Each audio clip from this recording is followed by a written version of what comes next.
আহমেদ বিন হাম্বল রহিমাল্লাহর ছেলেকে তার ছাত্ররা জিজ্ঞেস করছেন যে শেখ, মৃত্যুকে মানুষ কেন অপছন্দ করে? মানুষ কেন মৃত্যুকে অপছন্দ করে?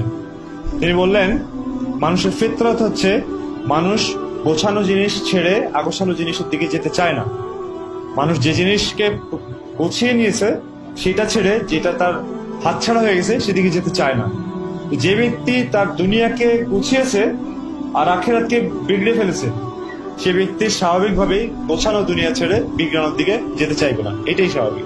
এই জন্য যে লোক জীবনকে বিগড়িয়ে ফেলেছে সেই লোক আখেরাতের দিকে মৌত তার জন্য একটা দুঃসংবাদ।